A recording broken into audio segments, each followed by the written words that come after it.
자, 오늘 말씀을 나누기 앞서서 담임 목사님의 동정에 대해서 잠깐 전달을 해드립니다. 성도님들이 많이 기도해 주신 덕분에 또 우리 하나님의 은혜로 목사님께서 5일간의 금식을 잘 마치셨습니다. 5일간의 금식을 잘 마치셨는데 오늘 이제 함께 말씀을 나누려고 이제 준비를 다 하셨는데 아무래도 이제 5일간 금식을 하셨다 보니까 체력적으로도 그렇고 또 보식과 이제 회복을 또 준비를 하셔야 합니다. 그래야 이제 주일 예배도 감당을 하셔야 하기 때문에 그래서 이런 관계들로 오늘은 제가 함께 말씀을 나누게 되었습니다. 아무튼 이제 주일 예배를 또 준비하고 또 목사님께서 회복의 과정들을 잘 또 지나가셔야 되는데 성도님들께서 잘 많이 기도해 주시고 또 하나님의 은혜가 있기를 같이 기도하면서 또 주일 예배 때 하나님이 부어주시는 놀라운 은혜 말씀들을 또 잘 선포하실 수 있도록 많은 기도를 부탁을 드리겠습니다. 자, 이번 한 주는 우리 교회에 있어서 굉장히 의미 있고 특별한 한 주를 보냈습니다. 예배 회복을 위해서 담임 목사님께서는 5일간을 금식을 하셨어요. 금식하셨고 이에 발맞춰서 모든 성도님들은 각자의 자리에서 또 각자가 할 수 있는 분량대로 금식도 하며 매일 같은 기도 제목으로 한마음이 되어 기도하는 일을 담당했습니다. 저 개인적으로는 이 일이 너무나 감사했던 건 예배를 위해서 우리가 기도로 준비하는 일이 좋은 일이고 마땅히 해야 될 일이고 필요한 일임은 알지만 누구나 공감하고 생각은 하지만 정작 이 일을 실천하기나 쉬운 일이 아니기 때문입니다. 제가 지난주에 새벽 설교 이제 말씀을 나누면서도 드린 말씀이지만 지금 위드 코로나가 되어서 많은 교회들이 예배를 준비하는 모습들로 분주한 것을 살펴볼 수 있습니다. 그러나 그 많은 교회들 중에서 어느 교회가 우리 교회처럼 시간을 따로 구별하고 마음을 구별하여서 예배를 준비하고 있는가 한번 잘 살펴보시길 바랍니다. 어떤 교회라도 지금 현장 예배를 준비하지 않는 교회는 없고 현장 예배에 대한 회복을 기대하지 않는 교회는 없습니다. 제가 교회 홈페이지를 이제 살펴보니까 대형 교회들도 마찬가지인데 이 예배에 대한 안내는 있어요. 현장 예배에 대한 안내는 있지만 그 예배를 위해서 준비하는 모습들에 대해서는 잘 나타나고 있지 않습니다. 우리 교회처럼 시간을 구별하거나 마음을 구별하여서 기도로 은혜를 구하며 준비하는 교회가 생각보다 많지 않은 것이 오늘 우리가 마주한 현실인 거예요. 기도해야지 다 알죠. 그렇지만 정작 그 기도를 할 수 있느냐?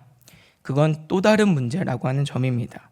그런 면에서 봤을 때 이번 한 주는 굉장히 의미 있고 특별한 한 주였다. 하나님의 은혜였다라고 말하지 않을 수 없는 한 주였습니다. 얼마 전에 제 쌍둥이 이제 동생 강도사님하고도 그런 얘기를 했어요. 통화하면서 우리 교회 이번 주간에 금식도 하면서 기도로 예배를 준비한다. 우리 담임 목사님 5일간 금식 기도하러 가셨다 이제 얘기를 하니까 동생 강도사님이 깜짝 놀라는 거예요. 야, 역시 신성교회 다르구나. 신성교회 정말 좋은 교회구나. 정말 예배를 사모하는 교회구나. 그런 얘기를 하면서 많이 이제 격려도 해주고 칭찬의 말을 해주는 것을 함께 나눴었습니다. 동생 강도사님도 지금 기도가 필요하고 기도할 때임은 알지만 정작 그 기도를 실천하는 일이 쉽지 않음에 대해서 많이 공감을 해주었어요. 정말 우리 교회가 하나님 앞에서 시간과 마음을 구별해서 기도할 수 있는 것은 특별한 하나님의 은혜가 아닙니다. 특별히 여러분 부탁드리는 것은 다음 주 월요일부터 우리는 또 특별 새벽 기도회로 또 시간을 구별하여서 함께 하나님 앞에 모이게 될 것입니다. 여러분들 현장에서도 또 그리고 온라인으로도 함께 깨어 기도하는 일들을 잘 감당을 해주시고 또 기도함으로 예배를 사모하고 준비할 수 있는 우리의 마음 열망이 있게 되기를 주님의 이름으로 부탁을 드립니다. 자, 그러면 우리가 이렇게 자꾸 기도해야 하고 마음과 시간을 구별해서 하나님 앞에 드려야 되는 이유는 무엇일까요? 우리 안에 하나님에 대한 기대와 열망이 있기 때문에 그렇습니다. 그러니까 다시 말하면 내가 하나님에 대한 기대가 없고 열망이 없으면 기도할 수 없어요. 그 기대가 있기 때문에, 하나님의 역사에 대한 열망이 있기 때문에 우리는 하나님 앞에 기도할 수가 있습니다. 오늘 말씀은요, 바울 사도가 에베소 교인들을 향해서 간구하는 기도의 내용이 기록되어져 있는 말씀입니다. 바울 사도는 항상 사랑하는 성도들, 또 그리고 지체들을 위해서 기도하는 사람이었는데, 그 기도 제목 가운데 오늘 말씀에서는 우리의 기도의 위대함과 또 중요성에 관련해서 특별한 한 가지 통찰을 얻게 되는 것이죠. 하나님을 기대할 수 있고 하나님을 갈망할 수 있다라고 하는 점입니다. 우리는 하나님을 기대할 수 있고 갈망할 수 있는 사람들이요. 그렇기 때문에 오늘 우리가 하나님 앞에 기도해야 합니다. 특별히 오늘 본문에서 보시면 바울 사도는 성도들을 향해서 가장 먼저 하고 있는 기도 제목이 무엇인가 보면 그들의 삶의 처지와 환경을 바꿔달라고 그들의 삶의 자리들을 위해서 기도하고 있지 않아요. 지금도 그러하지만 당시에는 믿는 사람들이 정말 수많은 위험과 죽음의 고초를 겪으면서 살아가고 있는 시대입니다. 언제 닥칠지 모르는 박해와 질병으로 죽을 위험과 특별히 막강한 권력자들의 탄압과 사랑하는 가족들과 강제로 헤어질 수밖에 없는 여러 가지 문제들이 그들의 삶에 많이 있었어요. 이게 그리고 하루 이틀 되는 문제가 아니라 매일처럼 일상적으로 반복이 되는 문제였습니다.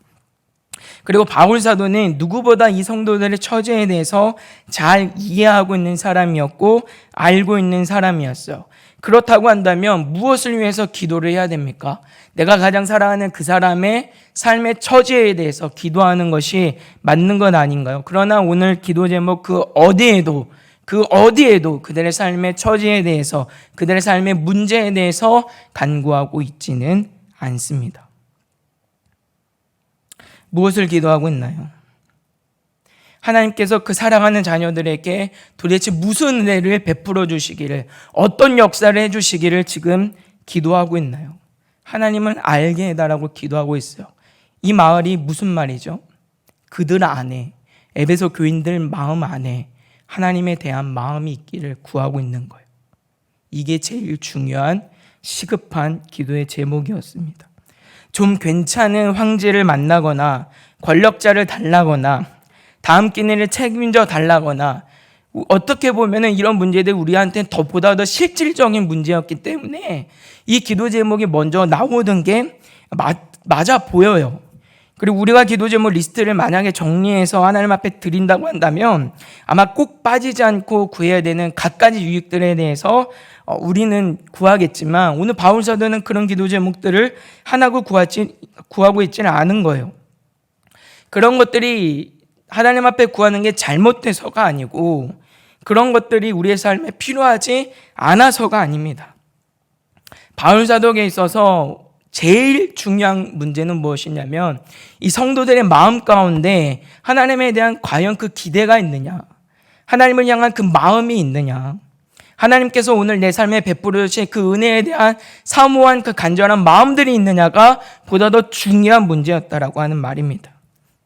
바울 사도는 누구보다도 주님이 가르쳐 주신 일용할 양식을 구하라 하신 말씀의 의미에 대해서 잘 알고 있는 사람이었어요.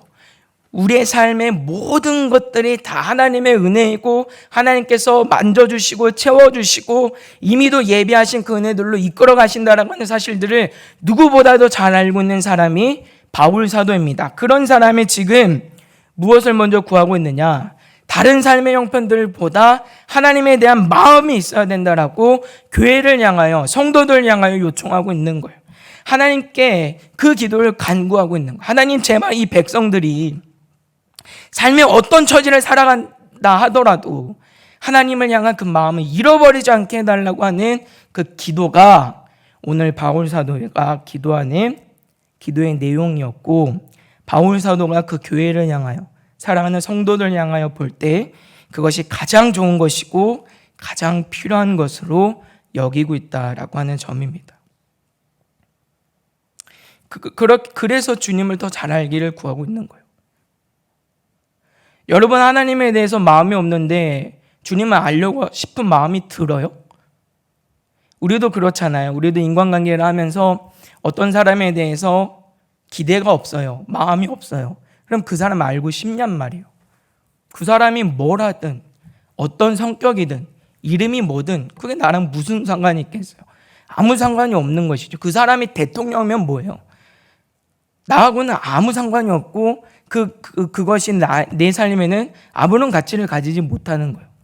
하나님에 대해서도 마찬가지인 거예요. 왜 우리가 하나님을 아는 지혜와 지식을 구해야 되는지 아십니까? 하나님에 대한 마음이 있기 때문에 구하는 거예요.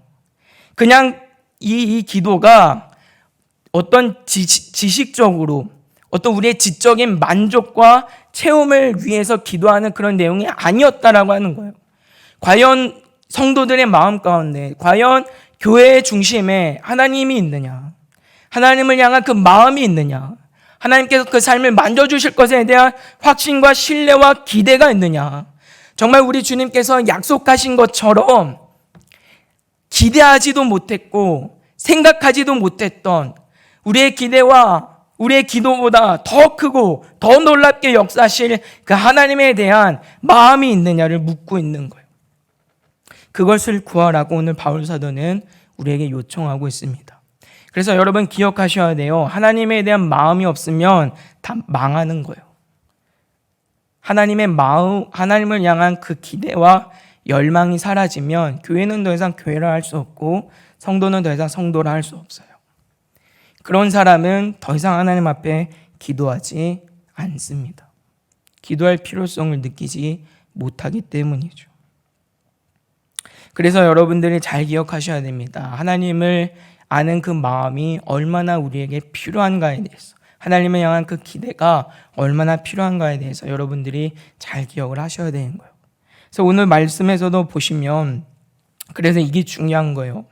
특별히 바울 사도가 왜 하나님께 우리의 마음을 두고 살아가야 하는지, 왜 그것을 요청하고 있는지 여러분들이 잘 보셔야 되는데, 하나님에 대한 마음이 있어야, 특별히 하나님을 아는 그 지혜와 지식이 우리 안에 있어야 그 주님을 아는 풍성함이 우리의 삶과 우리의 믿음을 흔들리지 않게 하기 때문에 그렇습니다.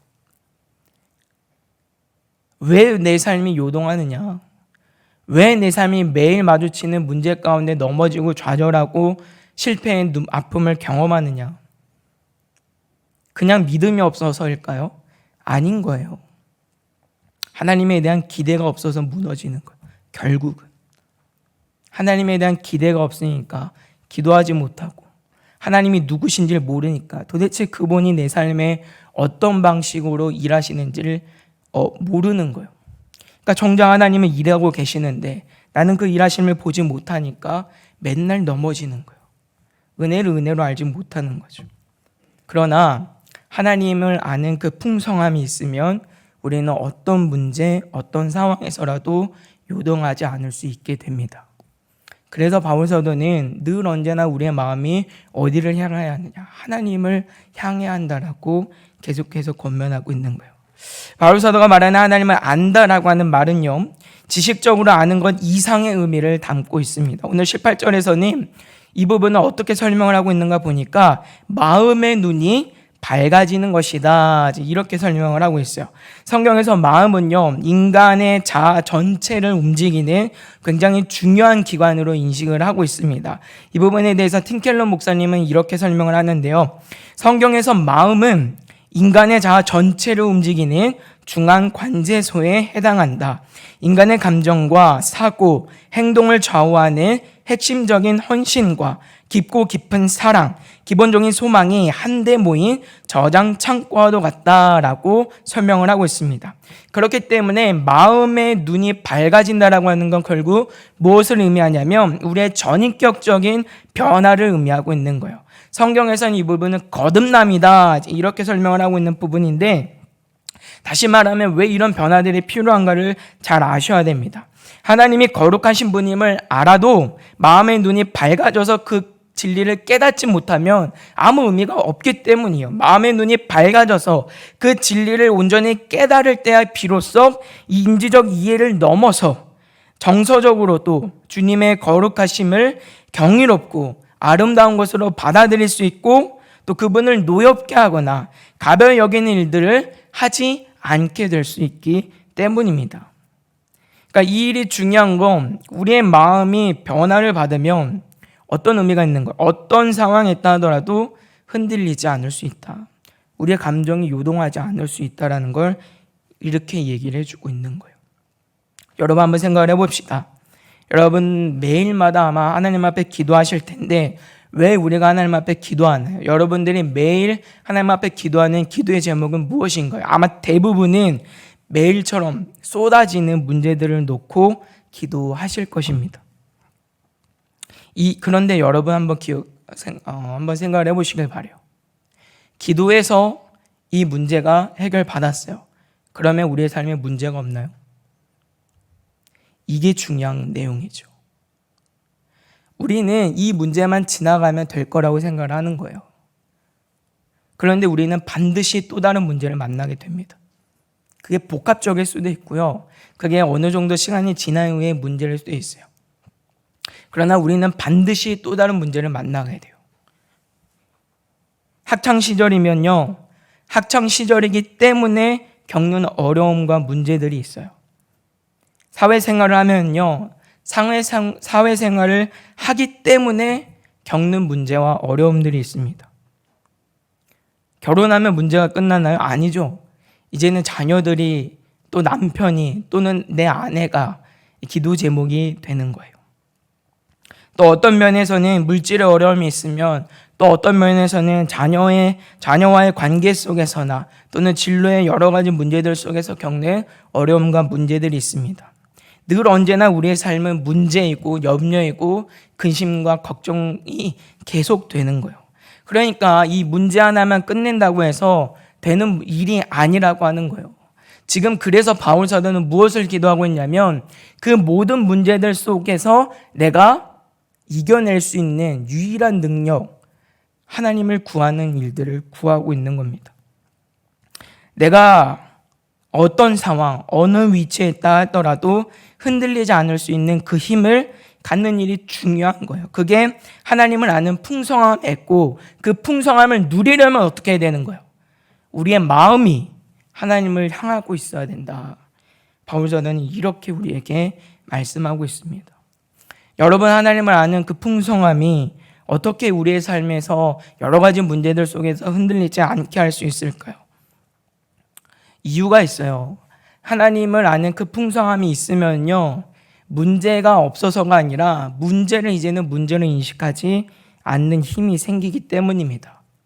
이제는 내가 하나님을 아는 만큼 보는 만큼 그 일들 속에서 이루어가시는 하나님의 손길들을 바라보게 되는 거예요.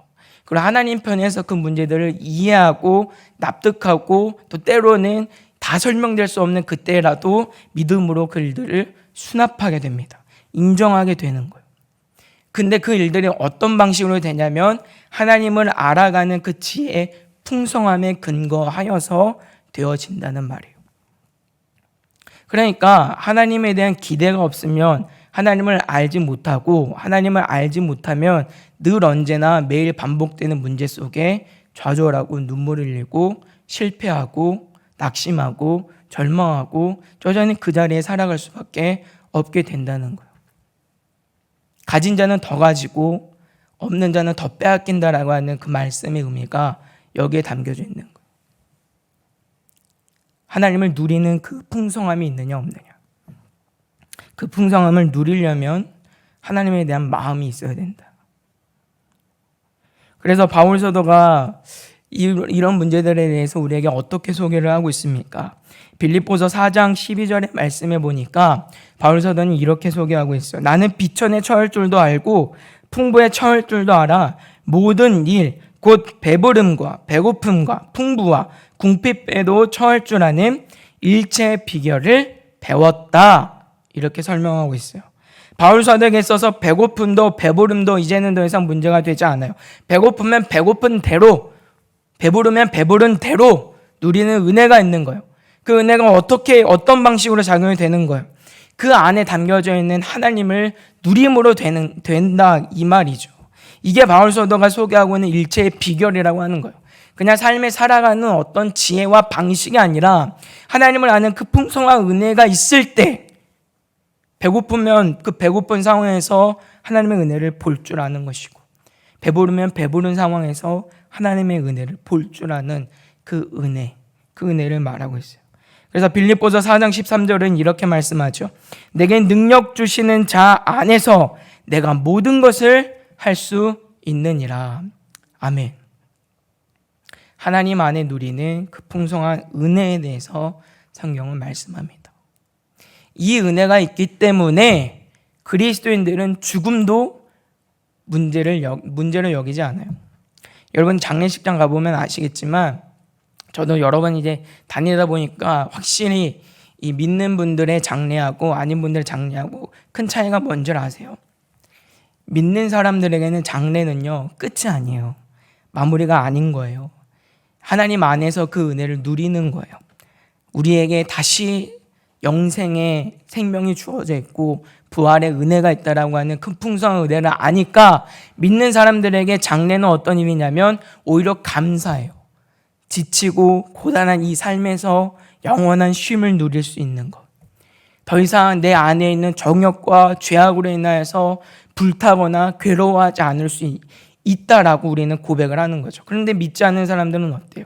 그 은혜의 풍성함이 없으면, 하나님을 아는 이 풍성함이 없으면 어때요?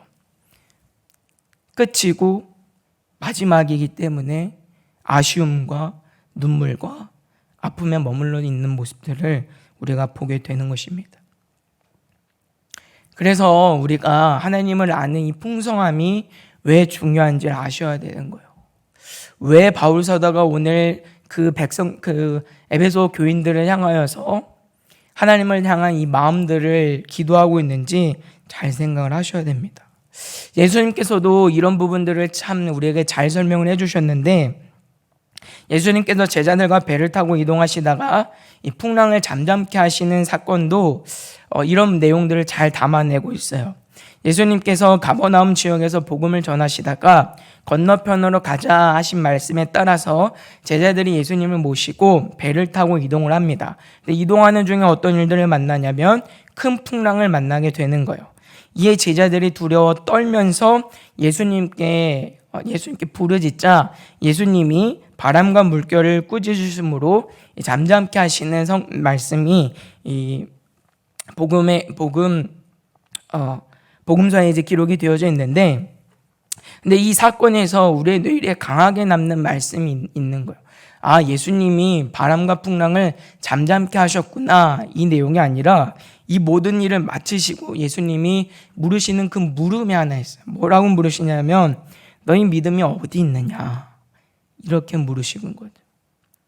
또는 믿음이 적은 자들아 하신 말씀이에요. 왜 예수님은 이 문제들 속에서 제자들의 믿음을 말씀하실까요? 우리 주님은 우리의 모든 연약함을 아시고 얼마든지 우리를 긍휼히 여기시는 분이십니다. 그리고 제자들이 마주한 상황은 누가 보더라도 두려워 떨지 않을 수 없는 상황이었잖아요.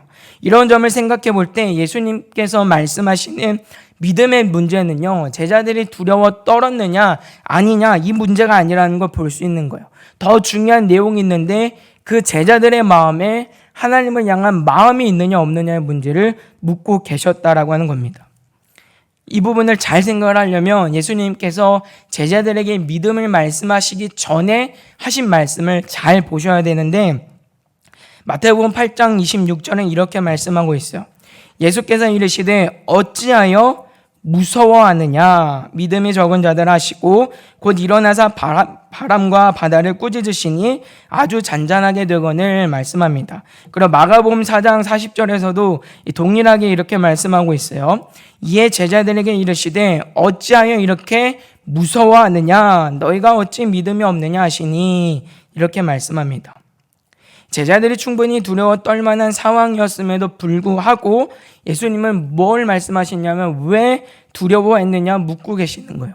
이런 부분들이 우리에게는 상당히 어색하고 당황스러운 질문이죠. 아니, 예수님은 우리의 마음 다 알고 계시는데, 충분히 두려워 떨 수 있는 상황인데 왜 이 부분들에 대해서 말씀하고 계실까 생각이 듭니다. 여기에는 타당한 이유가 있어요. 그 이유는요, 예수님이 제자들과 함께 하고 계셨기 때문이에요.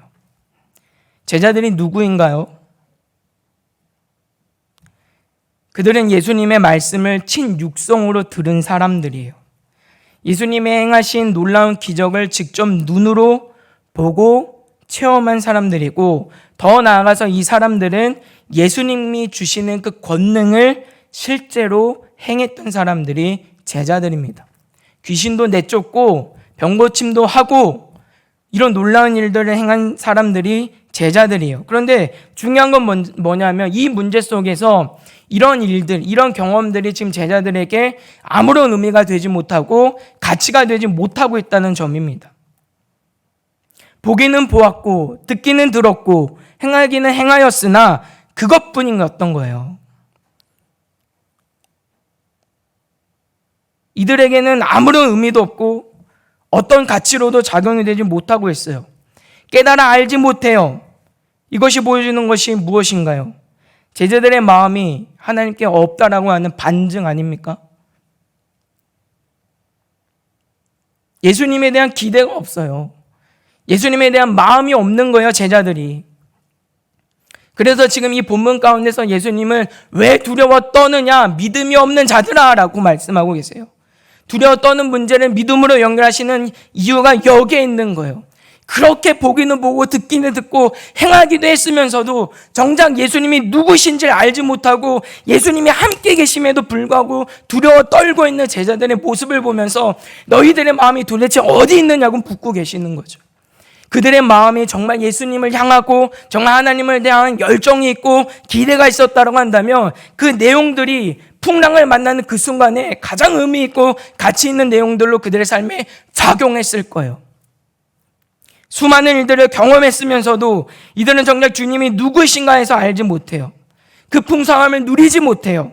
그만큼 예수님에 대한 마음이 없고 기대가 없었다는 걸 보여주고 있는 거예요. 정말로 이들이 진정으로 예수님이 누구신가에 대해서 그 크신 권능에 대해서 주의 깊게 살폈더라고 한다면 그 풍성함이 제자들을 두렵게 하지 않게 하였을 것입니다.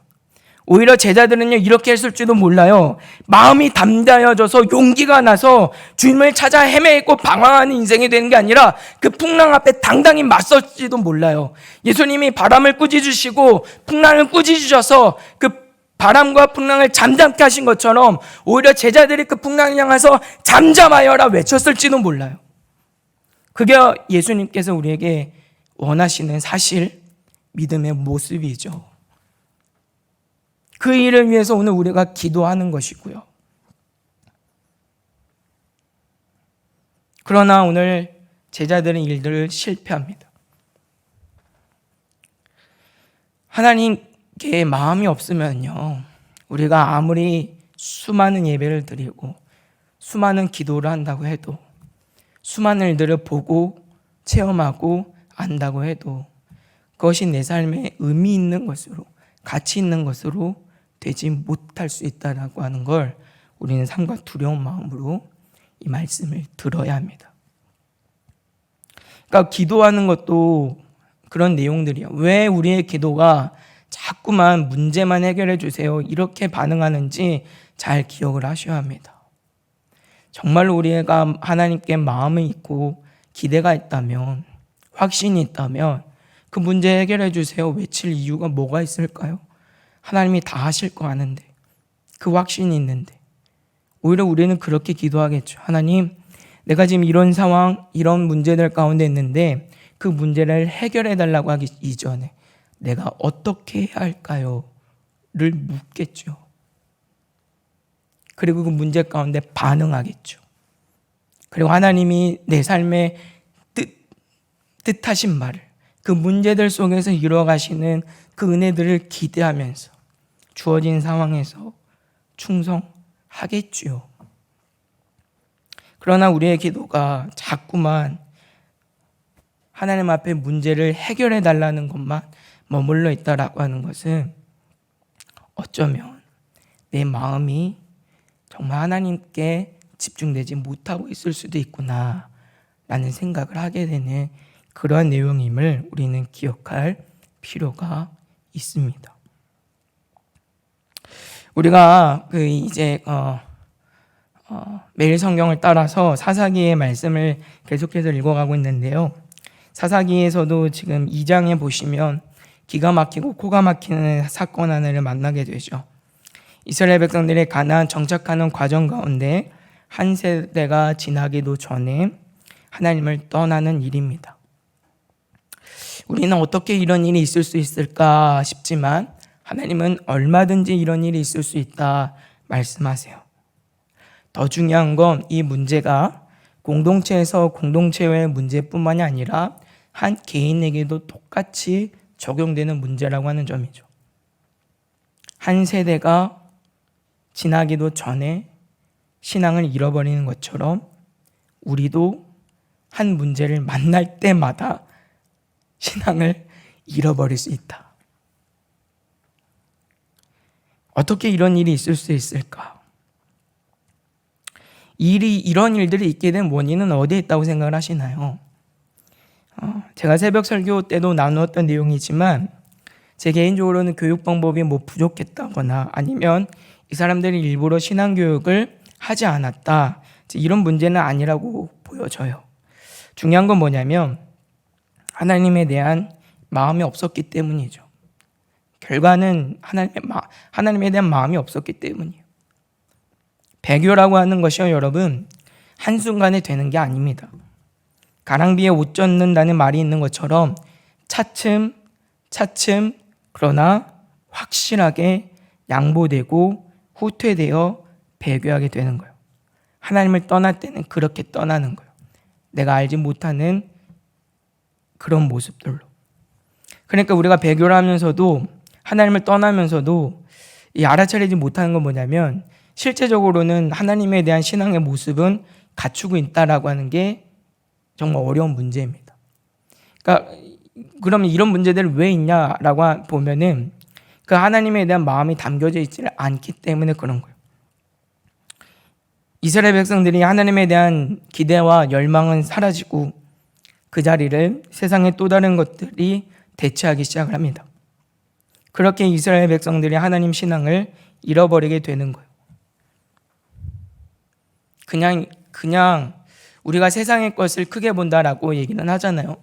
근데 세상의 것이 그냥 커 보이는 게 아니에요. 순서가 세상의 것이 커 보여서 하나님을 버리는 게 아니라요, 이미 내 마음이 하나님을 떠나 있으니까 하나님 외에 다른 것들을 보기 시작을 하는 겁니다. 그렇게 우리의 신앙이 변질되고 신앙이 잃어가게 되는 거예요. 결국은 다 어디에 있는 거예요? 하나님에 대한 우리의 중심, 마음, 이 문제가 굉장히 중요하다라고 하는 걸 우리는 기억할 필요가 있어요. 그러니까 결국 이런 문제들이 우리에게 말씀하는 건 무엇이에요?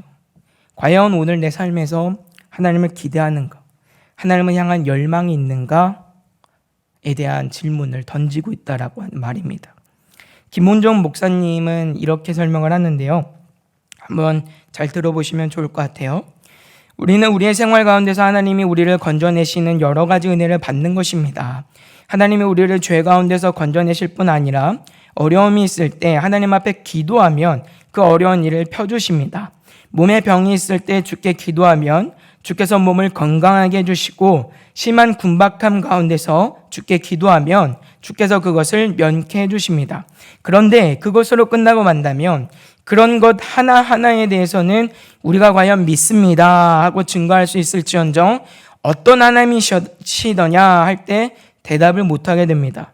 하나님은 그러할 때 나를 건지시는 하나님이신 것을 알 뿐만 아니라 그 하나님의 구체적인 속성과 존재의 내용에 대해서 좀 더 바로 깨달아서 인격적으로 존재하시고 인격적으로 작용하시며 그런 거로 목적과 경영을 가지시고 나에게 그 목적을 펴시고 그 경영을 가르치시며 그 계획 가운데 나를 들게 하신다는 것을 알아야 합니다. 이렇게 설명합니다. 말은 좀 어렵지만 내용은 간단해요. 하나님을 향한 마음이 없으면 하나님을 잃어버리게 되고 그러면 여러 문제들 속에서 우리는 요동할 수밖에 없다. 이런 말씀이죠. 그러나 그 가운데 하나님의 공의도 알고 정의도 알고 하나님의 신실하심과 성실하심도 알고 하나님의 그 거룩하심도 알고 하면 어떻다는 거예요? 그 성품에 맞춰서 이겨낼 수 있고 살아낼 수 있다. 이것이 오늘 우리가 하나님께 기도해야 되는 내용이고 기도하는 이유이고 우리가 살아내야 되는 믿음의 내용이 됩니다. 자, 그렇다면 오늘 우리의 기도를 한번 점검해 보시길 바랍니다. 우리 주님은 주의 이름으로 구하는 것에 반드시 응답하실 것을 약속하셨고 무엇이든지 구하라 말씀하셨습니다.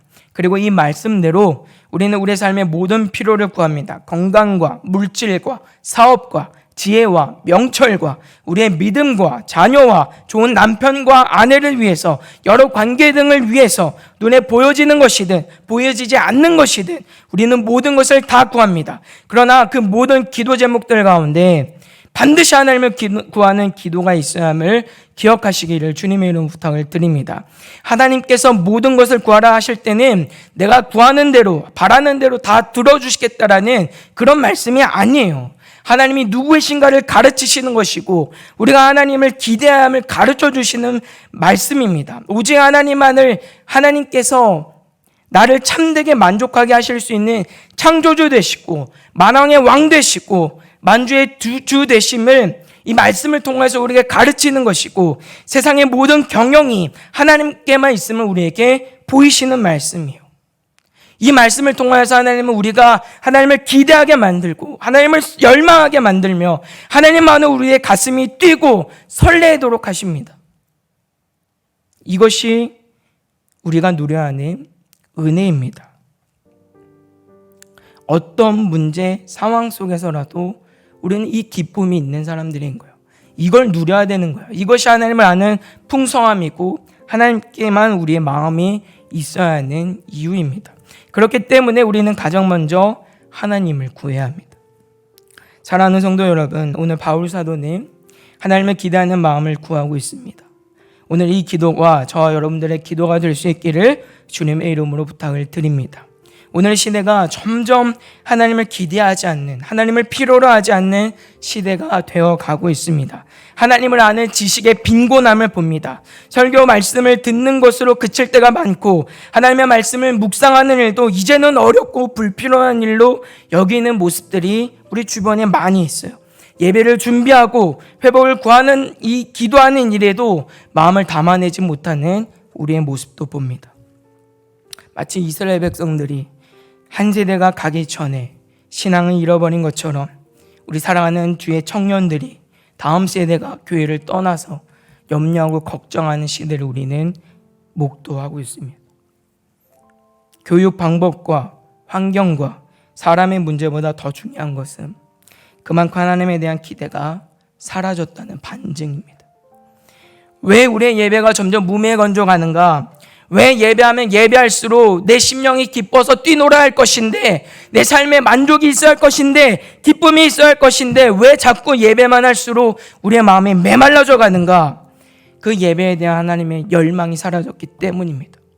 그 예배 가운데 일하시는 하나님에 대한 기대가 더 이상 우리 안에 없기 때문입니다. 더 이상 하나님의 그 은혜는 나와는 상관없는 것처럼 여기기 때문이에요. 누군가에게는 주어질 만한 은혜고 나에게 주어질 은혜라고 하는 생각들을 하지 못하기 때문이에요.